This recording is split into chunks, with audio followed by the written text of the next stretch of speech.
सभी का स्वागत है। आज हम पढ़ेंगे अध्याय 4 मुगल साम्राज्य और यह उसका 5वां भाग है। दोस्तों, इसके पहले के भागों को आपने अध्ययन नहीं किया है तो इस वीडियो के डिस्क्रिप्शन बॉक्स में लिंक दी जा रही है, उसको क्लिक करके आप इसके पहले के वीडियो को आप सुन सकते हैं और पढ़ाई कर सकते हैं। चलिए देखते हैं कि इस अध्याय में हम क्या पढ़ेंगे। तो इस अध्याय में पढ़ेंगे 17वीं शताब्दी में और उसके पश्चात का मुगल साम्राज्य। दूसरी बात करते हैं दुनिया में मुगलों के कुछ समकालीन लोग थे, उनकी बात करते हैं। उनमें हम देखेंगे सुल्तान सुलेमान और अकबर के अन्य समकालीन शासक कौन कौन थे, तो उनका जिक्र इस अध्याय में हम करेंगे।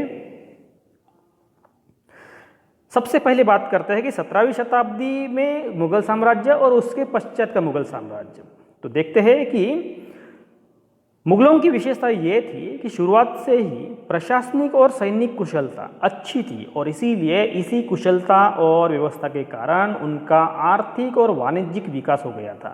उनमें आर्थिक और वाणिज्यिक समृद्धि हो गई थी और इसीलिए जब भी कभी विदेशी यात्री यहाँ आते थे तो वह अपने देश को धनी देश के तौर पर वर्णन करते थे और साथ में ये भी दिखाने की कोशिश करते थे कि धनी लोगों के साथ यहाँ भयंकर ऐसी दरिद्रता भी दिखाई देती है। इस तरह से वो वर्णन करते थे, उनको आश्चर्य ताज्जुब होता था।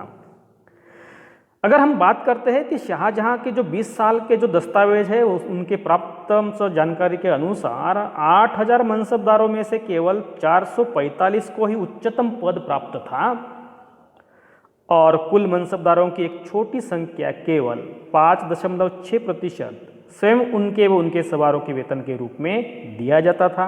तो इस तरह से केवल छोटी संख्या के मनसबदारों को उच्च पद और वेतन दिया जाता था, लेकिन बाकी की परिस्थिति कैसी थी ये तो हम जान सकते हैं। याद देखिए कि मुगल सम्राट और उनके मनसबदार, जिनको अभिजात भी बोल सकते हैं, उनकी जो आय थी वह उस आय का ज़्यादा से ज़्यादा हिस्सा वेतन और वस्तु खरीदी करने पर ही खर्चा कर देते थे। इससे क्या होता था कि जो वस्तुएं बनाने वाले शिल्पकार होते थे या उत्पादन या फसल लेने वाले किसान होते थे, उनको लाभ होता था।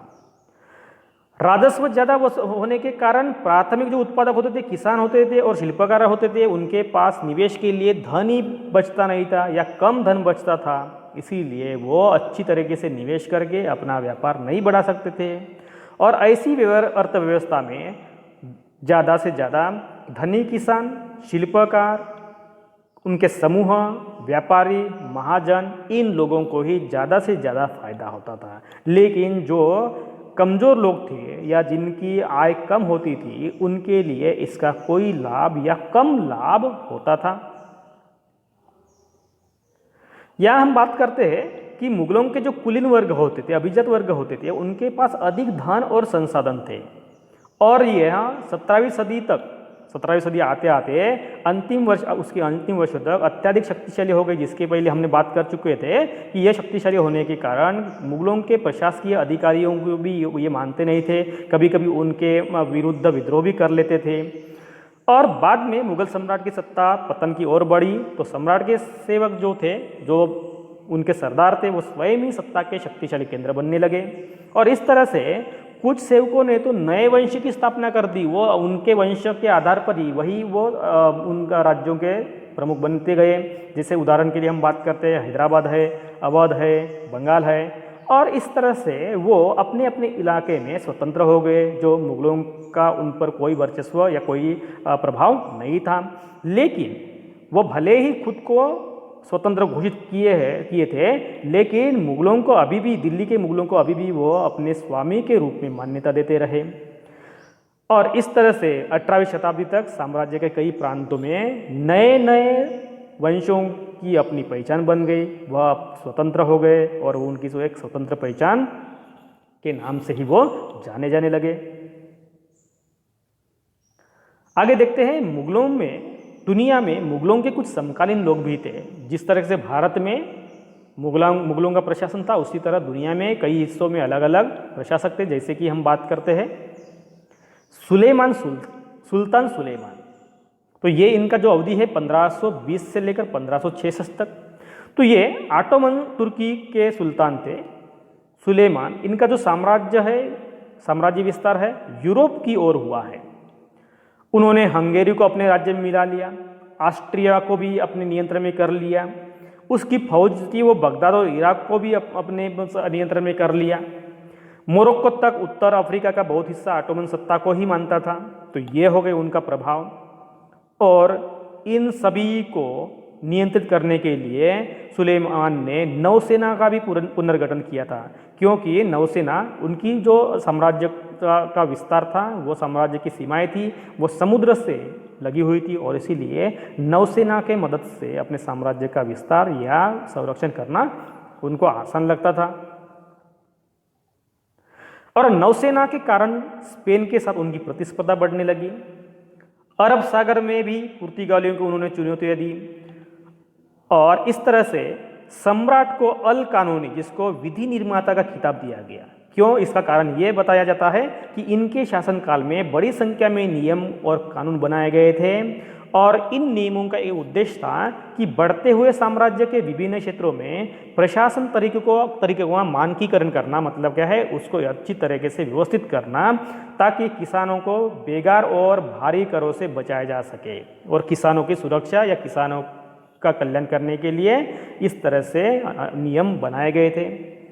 17वीं सदी में जब ऑटोमन क्षेत्रों में सार्वजनिक व्यवस्था का जब पतन हो गया तो सुलेमान कानूनी काल को आदर्श शासन काल के रूप में याद किया जाने लगा, क्योंकि इन्होंने बनाए हुए कानून ही सार्वजनिक व्यवस्था को अच्छी व्यवस्था के रूप में प्रसिद्ध हो गए थे। अकबर के अन्य समकालीन शासक भी थे, जैसे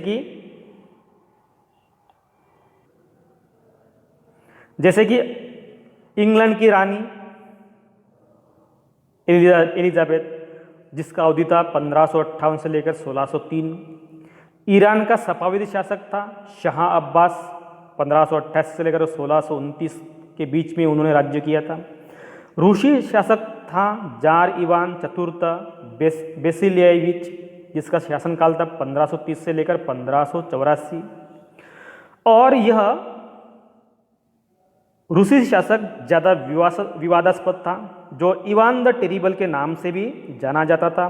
तो इस तरह से अकबर के ज़माने में या उसके समकालीन कुछ शासक थे दुनिया भर में, तो इनमें से कुछ चुने हुए हमने उनका उदाहरण दे दिया है। तो इस तरह से हम इस अध्याय को समाप्त कर रहे हैं, लेकिन मैं बताना चाहूँगा कि इस अध्याय पर जितने भी 6 शासक आ गए हैं बाबर से लेकर औरंगजेब तक, उनके अलग अलग वीडियो बनाने जा रहा हूँ, जो आपके कॉम्पिटिटिव एग्जाम के लिए और इस अध्याय को मुगल साम्राज्य को अच्छी तरह से समझने के लिए वो वीडियो आपको बहुत ही महत्वपूर्ण और उपयुक्त साबित होंगे, ऐसी उम्मीद करता हूँ। और यहाँ हम रुक जाते हैं।